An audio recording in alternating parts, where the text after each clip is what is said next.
Hello student, स्वागत है आपके अपने चैनल नेक्स्ट क्लासेस पर। आज मैं आपको एक टर्म का चैप्टर बैलेंसिंग पढ़ाने वाला हूं, जो कि डिप्लोमा का ये सिलेबस है और साथ ही साथ बीटेक का भी सिलेबस है। तो इसमें को पढ़ना बहुत ही इम्पोर्टेंट हो जाता है, क्योंकि जब भी मशीन चलानी होती है या फिर कोई भी पार्ट्स चलानी होती है, मूव करानी होती है, उस पर फोर्स लगानी होती है, ठीक है। तो हमें बैलेंस का रखना बहुत ही ज़रूरत है, बहुत ही ज़रूरी है, ठीक है। हर चीज़ में बैलेंस का होना ज़रूरी है। जैसा कि आप देखे होंगे, एक व्यक्ति जो होता है वो शराब पीने वाला होता है। तो वो जब शराब पी लेता है तो वो अपने आप को बैलेंस नहीं कर पाता है, वो इधर उधर ढिमलाता फिरता है, यानी गिरता फिरता है। तो क्या होता है, वो सेंटर ऑफ मास, किसी भी व्यक्ति की सेंटर ऑफ मास क्या होता है, वो उसकी नाभि होती है। लेकिन वो जो शराबी है, शराबी क्या होता है, शराबी वो माइंड से क्या होता है, बैलेंस नहीं कर पाता है, इसलिए वो कहीं भी गिरता फिरता रहता है, ठीक है, क्योंकि वो शराब पी लिया होता है। तो ठीक थोड़ा सा इससे डिफरेंस है। क्या है भाई, कि जो भी हाई स्पीड इंजन होती है, हम लोग की जो मशीन होती है हाई स्पीड इंजन, और मान लो अदर कोई मशीन होती है, या high speed engine rotating motion कर रही हो या फिर रेसिप्रोकेटिंग मोशन कर रही हो, तो उसमें बैलेंस का होना अति आवश्यक है, ठीक है। अगर बैलेंस नहीं होगा तो डिस्टरबेंस पैदा करेगा, वाइब्रेशन पैदा करेगा, इम्पैक्ट डालेगा। तो जो भी है, कौन कौन सी चीज़ें होती है हाई स्पीड मशीन में, थोड़ा सा मैं लिखवा दे रहा हूँ। मान लो ये high speed machine, high speed machine में क्या क्या, देखो यहाँ पर एक हाई स्पीड मशीन कैसी, मान लो ये एक रोटेटिंग कर रही हो मशीन, या तो उसके पार्ट्स, या फिर रेसिप्रोकेटिंग कर रही हो, ठीक है। इसको हम एक सिंपल सा एग्जांपल से समझते हैं। मान लो कोई शाफ्ट है यहाँ पे, इस तरह से, ये एक्सिस ऑफ रोटेशन इस शाफ्ट का ये है एक्स, ठीक है, एक्सिस ऑफ रोटेशन ये है। और ये क्या होता है, ये इस तरह से क्या होता है, रोटेट कर रहा है। और मान लो हम इसके कॉर्नर पर एक एम मास का एक क्या करें, एक पिंड हो, ठीक है ना, तो यहाँ पर लगा दे और रोटेट करने लगे, तो क्या होगा, ये बैलेंस नहीं कर पाएगा। और मान लो यहाँ पर एक बियरिंग हो, तो यहाँ पर क्या करेगा, ये यहाँ पर वाइब्रेशन उत्पन्न करेगा, उत्पन्न करेगा, ठीक है। तो यहाँ पर वाइब्रेशन उत्पन्न करेगा, यहाँ पर क्या करेगा, इस शाफ्ट को बेंड करने की कोशिश करेगा। और ये जो होगा सेंट्रीफ्यूगल फोर्स, जो ये पिंड होगा एम मास का, सेंट्रीफ्यूगल फोर्स क्या करेगा, रिलीज करेगा, उत्पन्न करेगा। यानी कि सेंट्रीफ्यूगल फोर्स जो होगा F equal to M R omega square. मान लो ये ओमेगा एंगुलर स्पीड है इसकी, एंगुलर स्पीड है, और ये डिस्टेंस है, इसको r1 मान ले, r मान ले, तो ये क्या होगा, सेंट्रीफ्यूगल फोर्स इतना जनरेट करेगा। और ये क्या करेगा, यही जो फोर्स है आपका, इस पर क्या करेगा, इस शाफ्ट पर शाफ्ट को बेंड करने की कोशिश करेगा, या फिर यहाँ पर वाइब्रेशन उत्पन्न करेगा, ठीक है ना। तो इसको देखते हुए हम क्या करेंगे, यहाँ पर इसको थोड़ा सा हटाते हैं बीयरिंग को। हम क्या करेंगे, यहाँ पे ये है आपका शाफ्ट, इसके दूसरे सेंटर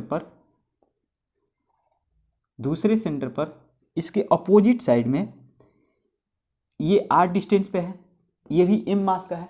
तो हम क्या करेंगे, एम मास का बैलेंस करने के लिए हम दूसरे साइड पर, दूसरे इसके कॉर्नर पे एम मास का उतने ही डिस्टेंस पर, आर डिस्टेंस पर हम क्या करेंगे, एक पिंड लगा देंगे, एक जो भी है, तो हम लगा देंगे इसको। तो क्या होगा, ये बैलेंस हो जाएगा, और जितना फोर्स ये क्या करेगा, जितना सेंट्रीफ्यूगल फोर्स ये उत्पन्न करेगा, ठीक उतना ही ये सेंट्रीफ्यूगल फोर्स उत्पन्न करेगा। यानी कि इसका भी हो जाएगा F, यहाँ पर मान लो F1 है, ठीक है, F1 हो, यहाँ पर भी F2 ले लो, ये 2 है, ये 1 पॉइंट है, तो F2 जो होगा यहाँ पर भी एम आर ओमेगा स्क्वायर होगा। इसकी भी स्पीड क्या हो जाएगी, एंगुलर स्पीड, ये जो होगा ओमेगा जो है एंगुलर स्पीड है, ठीक है, तो ओमेगा हो गया। ठीक है, तो ये दोनों क्या हो जाएंगे, आपस में ये दोनों बराबर हो जाएंगे और ये क्या होगा, एक दूसरे को बैलेंस करेंगे। ठीक है ना, तो ये क्या होगा, मास का बैलेंसिंग किया जा रहा है और सेंट्रीफ्यूगल फोर्स के द्वारा। ठीक है, बैलेंसिंग ऑफ रोटेटिंग मास के आधार पर हम 4 टाइप्स पढ़ेंगे और 4 टाइप्स ही इम्पोर्टेंट होता है। ठीक है ना, और इसके अलावा और अदर बैलेंस करने का कोई उपाय नहीं है। चारों टाइप में से कोई एक टाइप से आपके क्वेश्चन आएंगे और पूछ लिए जाएंगे 5 नंबर के क्वेश्चन में, जिसमें फर्स्ट जो होता है balancing of a single rotating mass by a single mass rotating of the same plane, यानी कि एक ही प्लेन में होगा वो मास का रोटेटिंग वगैरह या फिर सेंट्रीफ्यूगल फोर्स वगैरह हम देखते हैं। एक और एग्जांपल लेते हैं, जो 2 फोर्स होते हैं, और एक तो डायनेमिक फोर्स हो गया, ठीक है ना, यानी कि उसको ही बोलते हैं इनर्शिया फोर्सेस, और दूसरा जो होता है स्टैटिक फोर्स। स्टैटिक फोर्स के का रीजन से भी, यानी कि कारण से भी क्या होता है, वो अनबैलेंस्ड हो जाता है। ठीक है ना, तो स्टैटिक फोर्स में अगर मान के चलो हमें कोई बीम्स बनाना है, बीम बनाना है, ठीक है ना, पिलर बनाना है, यहाँ पे पिलर बनाए, नीचे में मिट्टी होगी, पिलर का अपना एक मास होगा, ठीक है, इसका एरिया है, यानी कि इस पर प्रेशर है, तो ये क्या होगा, पिलर जो होगा इस मिट्टी पर प्रेशर जनरेट करेगा। तो क्या होगा, अगर इस पिलर का प्रेशर, ठीक है ना, इस मिट्टी के प्रेशर के बराबर ना हो तो ये क्या होगा, ये पिलर क्या होगा, नीचे की तरफ धंस जाएगा। ठीक है ना, नीचे की तरफ क्या होगा, धंस जाएगा। तो ये क्या होगा, ये होता है जो मिट्टी है उसको क्या करती है, इस पिलर को बैलेंस बनाए रखती है। ठीक है, इस पिलर को बैलेंस बनाए रखती है। ये होता है आपका स्टैटिक बैलेंस, स्टैटिक फोर्स का बैलेंसिंग। ठीक है, तो हम 4 टाइप के बैलेंसिंग हम समझेंगे कि कैसे बैलेंसिंग करेंगे। फर्स्ट है आपका balancing of a single rotating mass by a single mass rotating in the same plane. ठीक है, तो आइए इसको समझते हैं और इस पर मैं क्वेश्चन भी करवाऊंगा। तो फर्स्ट आपका जो है balancing of single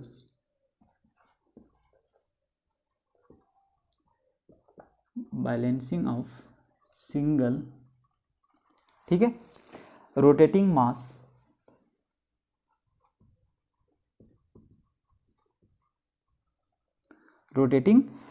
bye a single मास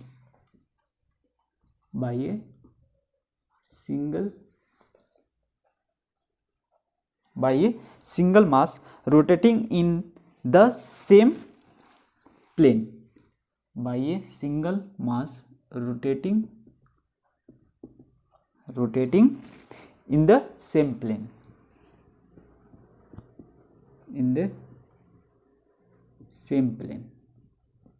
तो मान लीजिए कि कोई ओमेगा से गति करता हुआ कोई एम मास का कोई द्रव्यमान है, ठीक है, वो किसी निकाय में असंतुलन उत्पन्न कर रहा है। तो इसमें क्या होगा कि ओमेगा स्पीड से एक एम जो है द्रव्यमान का जो है ओमेगा स्पीड से ये घूम रहा है, ये किसी निकाय में असंतुलन जो होता है उत्पन्न कर रहा है। तो हम इसको ऐसा करें, तो ये असंतुलन जब उत्पन्न कर रहा है तो इस पर यहाँ पर जो है एक्सिस ऑफ रोटेशन पर इस पर सेंट्रीफ्यूगल फोर्स जनरेट करेगा। मान लो ये r डिस्टेंस पर है तो ठीक है, तो सेंट्रीफ्यूगल फोर्स जब जनरेट करेगा तो यहाँ पर हम लिख सकते हैं इसका Fc1 इक्वल टू क्या हो जाएगा, mr ओमेगा स्क्वायर, ये तो पढ़े होंगे। ठीक है, सेंट्रीफ्यूगल फोर्स। अब ये क्या होगा, mr ओमेगा स्क्वायर, या तो उस निकाय में ये अनबैलेंस कर देगा उस निकाय को, तो इसको बैलेंस करने के लिए हमें क्या करना पड़ेगा, इसके विपरीत में, इसके अपोजिट में हम एक ऐसा मास्क लगाए और कुछ डिस्टेंस पे लगाए कि वो इतना ही क्या करे, सेंट्रीफ्यूगल फोर्स जनरेट कर दे। ठीक है, और बिल्कुल इसके अपोजिट साइड में हो। ठीक है, तो अपोजिट साइड में हो तो क्या करेंगे हम, इसको R1 मान लिया हमने, इसको M1 मान लिया, M1R1, ठीक है। तो यहाँ पर हम एक मास ले लेते हैं M2, ठीक है। ये R2 डिस्टेंस पर है इस, ठीक है ना, एक्सिस ऑफ रोटेशन से। तो ये जो होगा इसका FC2 जो होगा, ये जो जनरेट करेगा सेंट्रीफ्यूगल फोर्स, ये क्या हो जाएगा M2R2 ओमेगा स्क्वायर, ठीक है। तो इस स्थिति में हमें क्या होना चाहिए, जब बैलेंस की स्थिति में लिखेंगे कि बैलेंस की स्थिति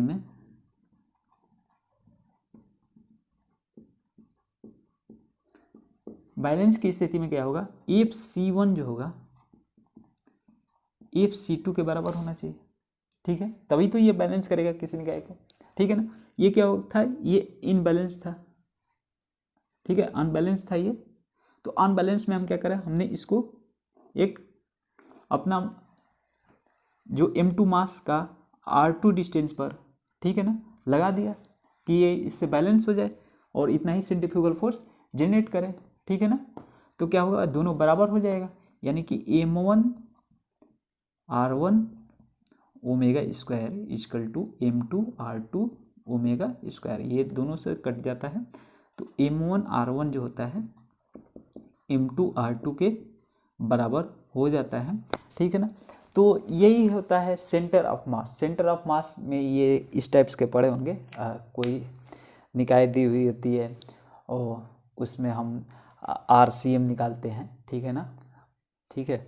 तो RCM सेंटर ऑफ रेडियस निकालते हैं, तो ये सारी चीज़ें निकालते हैं। तो ये जो होता है balance of single rotating mass by a single mass rotating in the same plane, ये जो है दोनों है मास जो है एक सेम प्लेन में रहते हैं।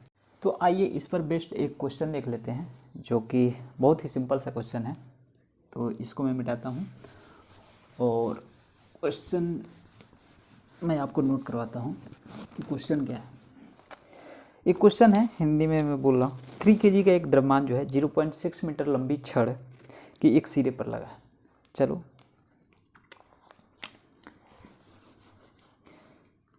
3 kg का द्रव्यमान, मान लो इसका एक्सिस ऑफ रोटेशन, चलो ये है एक लंबी छड़, 0.6 मीटर का डिस्टेंस है इसका, 3 kg का द्रव्यमान है यहाँ पे। ये क्या हो, अपने एक्सिस ऑफ रोटेशन पर रोटेट कर रहा है। तो ये पूछ रहा है कि इसको बैलेंस करने के लिए बोल रखा है द्रव्यमान सहित छड़। ये क्वेश्चन मैं बोल रहा हूँ कि 3 kg का एक द्रव्यमान 0.6 मीटर लंबी छड़ के एक सिरे पर लगा है। द्रव्यमान सहित छड़ अपने दूसरे सिरे पर घूमने के लिए स्वतंत्र है, यानी कि दूसरे सिरे यानी कि ये वाला सिरे पे घूमने के लिए स्वतंत्र है। तो यह ज्ञात कीजिए कि उसे संतुलन में रखने के लिए द्रव्यमान की दिशा के विपरीत एक घूर्णन समतल से 0.3 मीटर त्रिज्या पर कितना द्रव्यमान आवश्यक होगा, यानी कि 0.3 मीटर त्रिज्या, यानी कि यह है सेंटर ऑफ रोटेशन, ठीक है, या फिर एक्सिस ऑफ रोटेशन बोल सकते हैं, एक्सिस ऑफ रोटेशन, ठीक है। यहाँ पर 0.3 मीटर की त्रिज्या पर कितने मास का हम पिंड लगाए कि इसको ये बैलेंस कर देगा, ठीक है। तो फार्मूला तो आसान था, हमने क्या लिखा था, फार्मूला लिखा था M1R1 इक्वल टू M2R2, यही था आपका। तो यही था, तो हम क्या लिखेंगे कि हम जानते हैं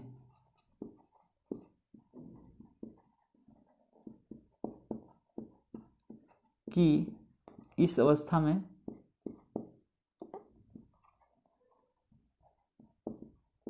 या फिर नहीं लिखेंगे तो भी चलेगा, संतुलन के लिए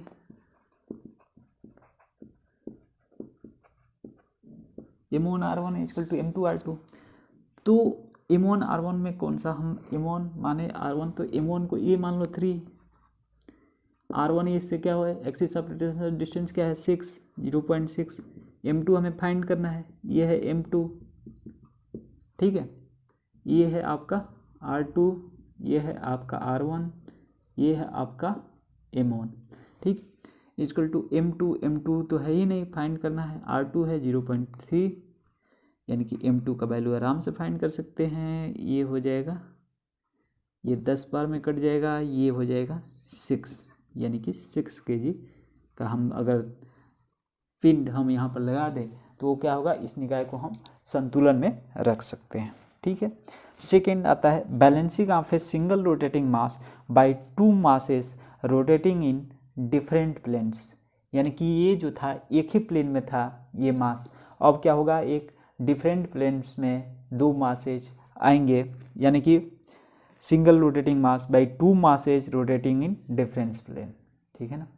तो सिंगल मास से हम उसको क्या करेंगे, बैलेंस करेंगे, two masses rotating in different planes, यानी कि टू मास जो होगा वो रोटेट करेगा डिफरेंट प्लेन। सेकेंड है आपका when the plane of disturbing mass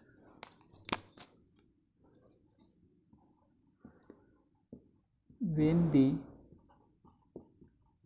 plane of disturbing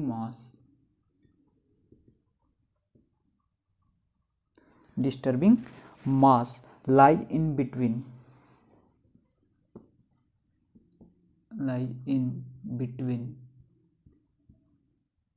ठीक है, lies in between the planes of the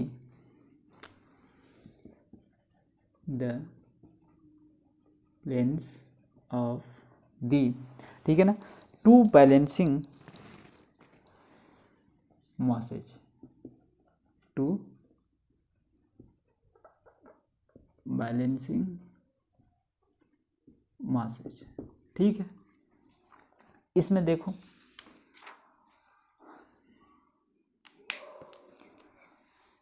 ये है आपका, चल नहीं रहा है, हाँ, एक्सिस ऑफ रोटेशन है ये, ध्यान देना। ठीक है। एक प्लेन आपका है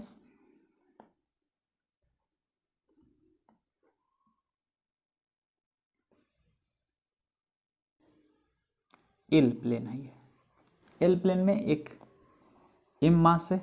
ठीक है। इसको मान लो m1 मास, इसकी जो डिस्टेंस है एक्सिस ऑफ रोटेशन से इसकी r1 है। ठीक है। अब देखो एक दूसरे सेंटर पर जो है आपका एक दूसरा मास है और ये दूसरे प्लेन में है, m प्लेन है, ये क्या है, m2 है, इसका डिस्टेंस है r2 है। ठीक है।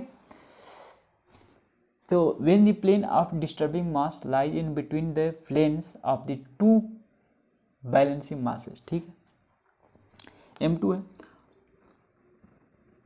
अब हम क्या करेंगे, एक बैलेंसिंग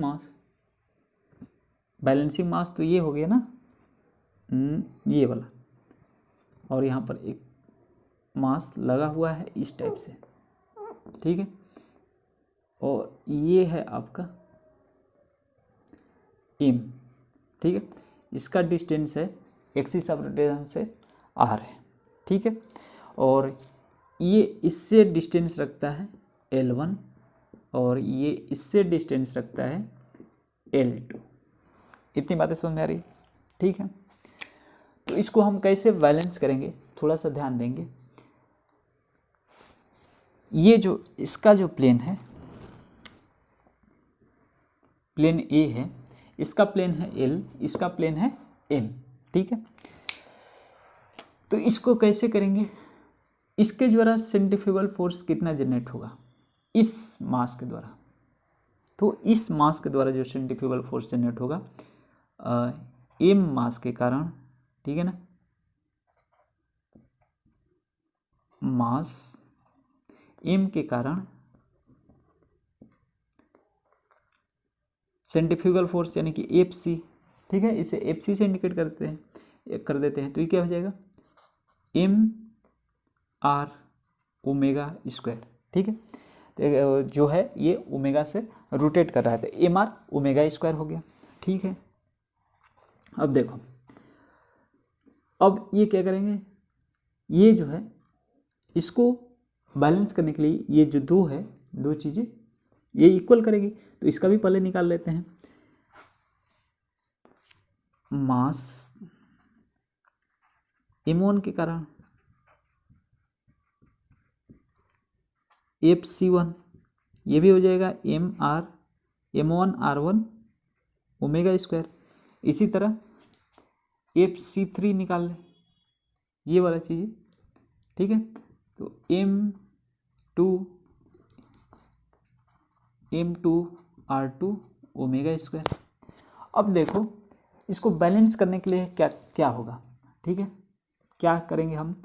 तो जो FC जो होगा, FC ये वाला पार्ट इन दोनों के बराबर होगा, क्योंकि ये इस प्लेन L प्लेन और M प्लेन के, ठीक है ना, ये अपोजिट डायरेक्शन में है और ये एक डायरेक्शन में है। तो क्या हो जाएगा, FC जो होगा, फोर्स जो होगा, सेंट्रीफ्यूगल फोर्स, FC1, ये इसको C3 ना मान, C2 है ना, ये C1 है तो C2 प्लस FC2 के बराबर हो जाएगा, ठीक है। तो इसको हम क्या लिखेंगे, FC इजकल टू क्या हो जाएगा, MR omega square equal to M1R1 omega square plus M2R2 omega square. Omega omega सारा कैंसिल हो जाएगा आपस में, तो क्या हो जाएगा, MR is equal to M1R1 plus M2R2। एक इक्वेशन ये बन जाएगा। अगर ये वाला इक्वेशन बनाना है तो सिंपल से भाषा में बात करें तो इसको क्या करना, एक centre of axis of rotation मान लेना और इसको इस तरह खींचना। ये है आपका M मास, ये है आपका R डिस्टेंस, और ये जो है इसको ऐसे खींचना, ठीक है, क्योंकि ये एक ही दिशा में है, ठीक है। तो इसको यहाँ पर एक मान लो, ये है आपका M1 और ये R1 डिस्टेंस पर, और ये हो जाएगा यहाँ पर M2, ये हो गया R2 डिस्टेंस पर, और इसको बराबर कर लो, यानी कि MR is equal to M1R1 plus M2R2। ये बातें समझ आ रही है। हम क्या करते हैं कि इसको हम मान लेते हैं पॉइंट P, इसको Q मान ले, इसको R मान ले, ठीक है। तो मोमेंट एट पॉइंट Q मैं यहाँ पर लिख दे रहा हूँ, अब मोमेंट एट पॉइंट Q, ठीक है। तो Q पर मोमेंट, तो ये तो जीरो हो जाएगा, ठीक है ना।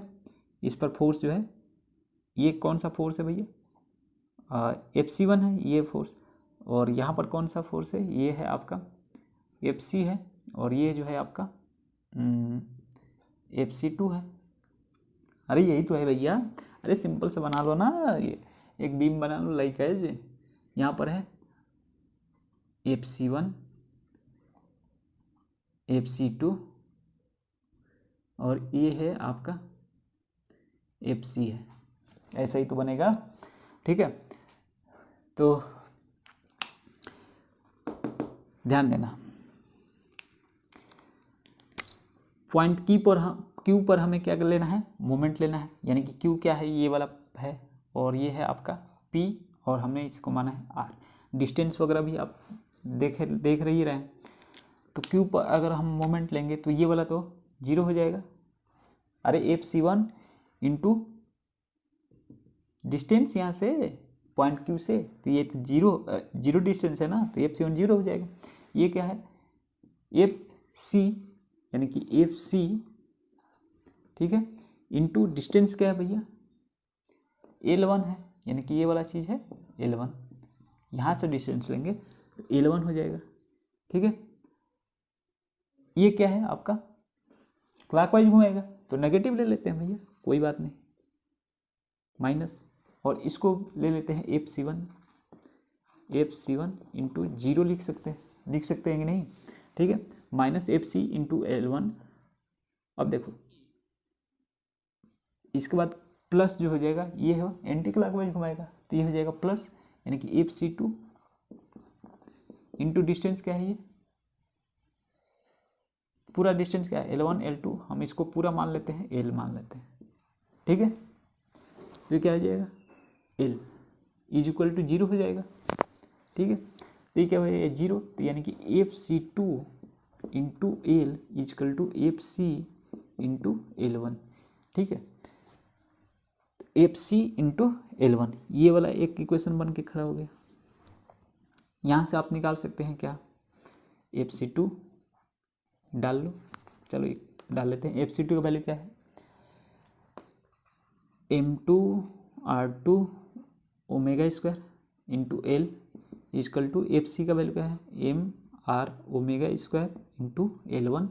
ये ओमेगा से ओमेगा कैंसिल हो जाता है, that's imply m2r2 L equal to MrL1।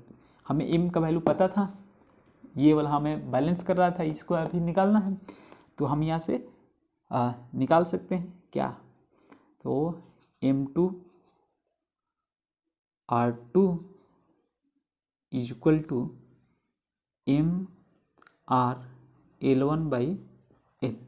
ठीक है, ये वाला एक इक्वेशन बन गया। दूसरा हम क्या करेंगे, दूसरा हम लेंगे, हमने यहाँ पर मोमेंट ले लिया, अब हम यहाँ पर मोमेंट ले लेंगे। ठीक है, यहाँ पर मोमेंट तो ये वाला पार्ट खत्म हो जाएगा, m2 तो यानी कि m1 का इक्वेशन आ जाएगा। यहाँ पर मोमेंट ले तो ये जो होगा ये वाला पार्ट खत्म हो जाएगा, यानी कि ये वाला इसी तरह से हम करना है, ये जो हमें बताया है तो ये क्या हो जाएगा, सॉरी यहाँ पर लेंगे तो ये क्या हो जाएगा m यानी कि FC इंटू डिस्टेंस क्या है इसका L2 इज इक्वल टू ये क्या हो जाएगा FC1 करके देखना, FC1 इंटू डिस्टेंस क्या है ये टोटल L। ठीक है, तो FC का वैल्यू क्या है MR omega square into L2 equal to FC1 यानी कि M1 R1 omega square into L। ठीक है ना, तो ये क्या हो जाएगा, कैंसिल हो जाएगा, ओमेगा से ओमेगा कैंसिल हो जाता है, तो बच जाएगा क्या, यहाँ पे हमें M1 का वैल्यू निकालना है, यानी कि M1 R1 is equal to क्या हो जाएगा MrL2/L। ठीक है, और एक इक्वेशन कहाँ बना था, ये वाला पार्ट। ये 3 इक्वेशन है, तीनों इक्वेशन से आप आसानी से फाइंड कर सकते हैं M1 का वैल्यू M2 का वैल्यू। ठीक है, ये सारी चीज़ें, इस पर एक क्वेश्चन मैं करवा दे रहा हूँ जो कि आपको समझ में आ जाएगा कि कैसे करना है इन सारी चीज़ों को। ठीक है, इस पर बेस्ड एक क्वेश्चन को समझते हैं। एक दे रखा है कि एक शाफ्ट पर 20 kg का पिंड 1 मीटर त्रिज्या पर लगा है। ठीक है, और शाफ्ट के साथ ही घूमता है। संतुलन के लिए इस पिंड के ही घूर्णन समतल में संतुलन द्रव्यमान लगाना संभव नहीं है, अतः पिंड के दोनों ओर परंतु शाफ्ट के दूसरी ओर 2 द्रव्यमान लगाए जाते हैं। ठीक है, यदि इन द्रव्यमानों के घूर्णन समतल पिंड के घूर्णन समतल से 50 और 60 सेंटीमीटर दूरी पर हो और इन पर द्रव्यमानों की घूर्णन त्रिज्या क्रम से 40 और 30 सेंटीमीटर हो, तो इसे संतुलन द्रव्यमान के मान ज्ञात कीजिए। कोई बात नहीं, चलिए एक मैं फिगर बनाता हूँ तब आप समझ पाएंगे। ठीक है, चलिए एक ये है, ठीक है, एक शाफ्ट है, इस पर 20 kg का जो है ये है एक पिंड 20 kg का, डिस्टेंस है 1 मीटर, यहाँ से ये वाला डिस्टेंस है 1 मीटर। ठीक है, यहाँ पर लगाना संभव नहीं है, तो इस शाफ्ट के दूसरे कॉर्नर पर 2 मास लगा दिए जाते हैं। क्या है डिस्टेंस, एक का 40 सेंटीमीटर, एक का 30 सेंटीमीटर, 30 सेंटीमीटर ये वाला डिस्टेंस। मास क्या है पता नहीं है, इसको मान लो M1 M2 निकालना है यही तो। ठीक है, इसका डिस्टेंस क्या है 50 सेंटीमीटर एंड 60 सेंटीमीटर।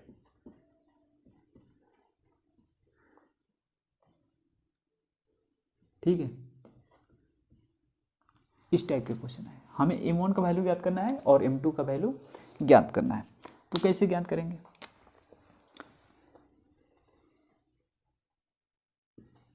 ABC मान लेते हैं। हम क्या करेंगे, टेकिंग मोमेंट एट, या फिर क्या करें हम पहले हर का हम सेंट्रीफ्यूगल फोर्स निकाल लेते हैं। देखो सेंट्रीफ्यूगल फोर्स निकालने के लिए हमें क्या करना पड़ेगा, और इसको हम छोटे से एक पार्ट्स में तोड़ देते हैं ऐसे। यहाँ पर एक सेंट्रीफ्यूगल फोर्स होगा, क्या होगा भैया M1 के कारण सेंट्रीफ्यूगल फोर्स क्या होगा M1 R1 ओमेगा स्क्वायर। ठीक है, तो 40 M1 का वैल्यू नहीं है, M1 R1 क्या है 40। ठीक है, सारा चीज़ सेंटीमीटर में है तो हम सेंटीमीटर, 1 मीटर में कितने सेंटीमीटर, 100 सेंटीमीटर, तो इसको भी हम सेंटीमीटर में चेंज कर लेते हैं। ठीक है, m1 r1 ओमेगा स्क्वायर यही है। ठीक है, यहाँ पर एक कार्य करेगा इसके चलते सेंट्रीफ्यूगल फोर्स m2 यानी कि m2 r2 यानी कि 30 सेंटीमीटर, ओमेगा स्क्वायर, ओमेगा पता नहीं है। ठीक है, यहाँ पर एक कार्य करेगा, इस तरह बना लो, क्या हो जाएगा, ये होगा 20 into 100 m1 r1 into omega square. ठीक है, कोई दिक्कत कोई परेशानी हो तो बोलो। अब हम, ये है आपका पॉइंट ए, ये है आपका पॉइंट बी, ये है आपका पॉइंट सी, ये है आपका 60, ये है आपका 50। अब तो आप आसानी से निकाल सकते हो। कैसे निकालना है, सिंपल सा है, साधारण सा है। देखो, कुछ भी याद करने की जरूरत नहीं है। m1 r1, यहाँ पर हम मोमेंट ले लें, taking moment at point A, taking moment at point A. ठीक है, ए पर हम मोमेंट ले रहे हैं। ए पर मोमेंट जब ले रहे हैं तो क्या लेंगे भैया, ये फोर्स है आपका, सारे चीज़, ये फोर्स, ये फोर्स, ये फोर्स। ठीक है, तो मोमेंट लेंगे यानी कि m1 इंटू 40 ओमेगा स्क्वायर, ये क्या होगा, क्लॉकवाइज घुमाने की कोशिश करेगा, और इसका डिस्टेंस क्या है, 0, यहीं पे तो है। अब देखो ये क्या है, ये क्या है, क्लॉकवाइज घुमाए।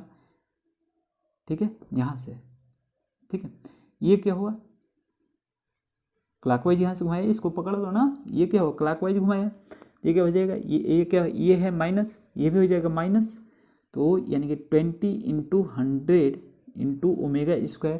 ठीक है, हो गया। अब इंटू डिस्टेंस क्या है इसका, 50 है, तो 50 लिख लो ना। ठीक है, अब देखो ये क्या होगा, अब इसका लेंगे, ये फोर्स, तो ये फोर्स जो होगा पॉजिटिव होगा, क्योंकि ये एंटी क्लॉकवाइज घुमा रहा है, एंटी क्लॉक पॉजिटिव लिया जाता है। तो क्या हो जाएगा, फोर्स क्या है आपका, m2 into 30 into omega square, और इंटू डिस्टेंस क्या है इसका, यहाँ से 50 प्लस 60 110 कर लो, इक्वल टू 0। ठीक है, कोई दिक्कत हो तो, कोई परेशानी हो तो बोलो। तो ये क्या होगा, ये तो पूरा पार्ट ये 0 होगा, ख़त्म हो जाएगा, ये माइनस है, इसको इधर लेकर चले आओ, तो क्या हो जाएगा, इसको इधर लेकर चले आओ, जी इक्वल टू के, तो क्या हो जाएगा, 20 into 100 into omega square into 50 equal to क्या हो जाएगा, m2 into 30 into omega square into 110, ये वाला पार्ट। ठीक है, तो ओमेगा से ओमेगा कैंसिल, कोई दिक्कत कोई परेशानी हो तो बोलो। अब यहाँ से हम m2 फाइंड कर लेते हैं। देखो 1 0 1 0 2 0 कैंसिल, 1 0 1 0 यानी 2 0, यानी 2 0 कैंसिल। अब बचा क्या अपने पास, 33 बचा, 11 3 33, यानी कि m2 जो हो जाएगा आपका 20 इंटू 50 बटे 33। इसकी वैल्यू निकल के सामने आ जाएगी, हल करोगे 1000 बटे 100 लिख रहे हैं, 2 5 10, 1000 बटे 33, यानी कि 33 3 99 1 0 भाग नहीं जाएगा, तो इसका वैल्यू निकल करके आ जाएगा 30 पॉइंट कुछ, यानी कि भाग दे लेते हैं 1000 बगे 33, यानी कि 30.30 30.30 kg, ये निकल के सामने आ जाएगा m2 का वैल्यू। इसी तरह हम अगर हम यहाँ पर मोमेंट ले ले तो m1 का वैल्यू निकल के सामने आ जाएगा। m1 की वैल्यू अगर निकालना हो, यहाँ पर मोमेंट ले ले तो क्या हो जाएगा, ये वाला पार्ट 0 हो जाएगा, यानी कि मैं डायरेक्ट लिख रहा हूँ क्योंकि ये आपको समझा दिए, ये ऐसे करना है। तो ये हो जाएगा 20 इंटू 100 इंटू ओमेगा स्क्वायर, और यहाँ से डिस्टेंस हो जाएगा, ये वाला हो जाएगा, यहाँ से डिस्टेंस 60 इज इक्वल टू, ये क्या हो जाएगा, ये वाला आप लेंगे m1 into 40 into omega square into distance क्या है यहाँ से 110, तो ये हो जाएगा आपका ओमेगा से ओमेगा कैंसिल हो जाता है, और ये हो जाएगा 1 0 2 0 2 0 कैंसिल, ये हो जाएगा m1 का वैल्यू निकल के सामने आ जाएगा यहाँ से, और 20 इंटू 60 अपान में 44। ठीक है, 11 बार में और ये 5 बार में, 4 से घटाएंगे 11 बार में 5, 60×5 300 बटे 11, यानी कि M1 की वैल्यू ये हो जाएगा 11 दूनी का 22, 27.2 यानी कि 300/11 यही आएगा। कर लेना अपना 300/11 27.27 kg, ये आपका समान सामने निकल के आ जाएगा 27.27 kg। तो ये आपका थोड़ा सा बेसिक सा और छोटा सा क्वेश्चन था, मैं आपको निकाल के दिखाया। और 2 पार्ट्स इसके बच रहे हैं, 2 पार्ट्स अब नेक्स्ट लेक्चर में पढ़ाऊँगा।